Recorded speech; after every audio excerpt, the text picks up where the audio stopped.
அனைவருக்குமே வணக்கம். சற்று முன் கிடைத்திருக்கக்கூடிய ஒரு மிக மிக முக்கியமான செய்தி ஒன்று வெளியாகியுள்ளது.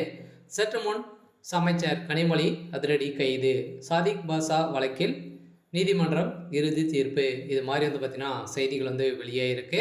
ஸோ ஏற்கனவே இதில் பார்த்தீங்கன்னா நிறைய நபர்கள் திமுக சேர்ந்த முக்கிய புள்ளிகள்லாம் சிக்கியிருக்காங்க. இதைத் தொடர்ந்து இதில் முக்கிய புள்ளியாக அமைச்சர் கனிமொழி அவர்கள் தான் ஸோ தொடர்பில் இருந்திருக்காங்க. மு.க. ஸ்டாலினுக்கு செக் வைத்திருக்கக்கூடிய நிலையில் தான் இப்போ சாதிக் பாஷா மரண வழக்கை ரகசியமாக விசாரிக்கும் சிபிஐ பார்த்தீங்கன்னா விசாரணைக்கு எடுத்துக்கொண்டு விசாரணை உட்படுத்திருக்கக்கூடிய நிலையில் தான் பார்த்தீங்கன்னா ஏற்கனவே இந்த வழக்கில் கனிமொழி அனைவருமே சிக்கியிருக்கக்கூடிய நிலையை தான் இப்போ அதிரடியாக இந்த வழக்கில் உச்சநீதிமன்றம் தீர்ப்பு வழங்கக்கூடிய நிலையை தான் இறுதி தீர்ப்பாக வழங்கியிருக்காங்க. இப்போ இதில் ஈடுபட்ட அமைச்சர் கனிமொழி அவர்களும் கைது செய்யப்பட்டிருக்காங்க. அதெல்லாம் பார்த்தீங்கன்னா ஏற்கனவே திமுகவுடைய தலைவர் ஸ்டாலினுக்கு நெருக்கடி கொடுத்த ஒரு நிலையில் இந்த நெருக்கடியின் அடிப்படையில் அமைச்சர் கனிமொழி அவர்கள் கைது செய்யப்பட்டிருக்காங்க.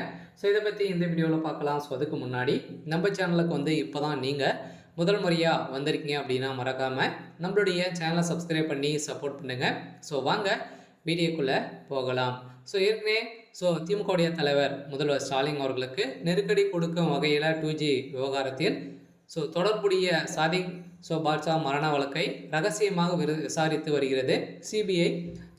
அண்மையில் சாதிக் பாஷாவின் மனைவி மற்றும் கேவின் ஆகியோரிடம் சிபிஐ அதிகாரிகள் விசாரணை நடத்தியிருந்த நிலையில் திமுகவை அதிர்ச்சிக்கு உள்ளாகியிருக்கக்கூடிய நிலையில் தான் இப்போ 2G வழக்கில் ஸ்டாலின் அவரது தாயார் தாலு அம்மாள் தங்கை கனிமொழி மற்றும் முன்னாள் அமைச்சர் ராசா ஆகியோருக்கு தொடர்பு உள்ளதாக கூறப்பட்டிருக்கக்கூடிய நிலையில் தான் இப்போ இதில் கனிமொழி ராசா இருவருமே திகார் சிறை வாசம் அனுப்பியிருக்கிறார் அப்படின்ற மாதிரி தான் இப்போ செய்திகள் வெளியேறக்கூடிய நிலையில் தான் பின்னர் 2G வழக்கிலும் யாருமே குற்றவாளிகள் இல்லை என நீதிமன்றம் தீர்ப்பளித்தது. இதில் 2G வழக்கு விசாரணையின் போது ராசாவின் நெருக்கடி நண்பராக சாதிக் பாஷாவும் சிபிஐ அதிகாரியும் பிடியில் சிக்கியிருந்த இந்த நிலையில் தான் ஆனால் திடீரென சாதிக் பாஷா தூக்கிட்டு தற்கொலை செய்து கொண்ட சம்பவம் பெரும் பரபரப்பை ஏற்படுத்தியிருந்தது. இந்த விவகாரத்தில் தான் ஸ்டாலின் பெரும் அடிப்பட்டது. தற்போது லோக்சபா தேர்தலில் நெருக்கடி வரும் நிலையில்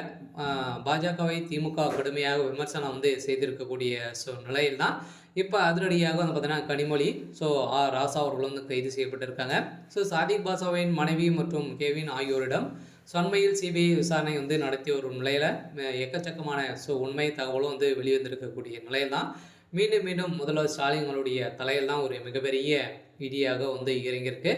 இந்த இடியின் அடிப்படையில் இப்போ எம்பி கனிமொழி கைது செய்யப்பட்டிருக்காங்க. சரி, ஓகே. இன்னைக்கான அப்டேட் பார்த்தீங்கன்னா இதுதான். மறக்காமல் நம்மளுடைய சேனலை சப்ஸ்கிரைப் பண்ணி சப்போர்ட் பண்ணுங்கள். தேங்க்யூ.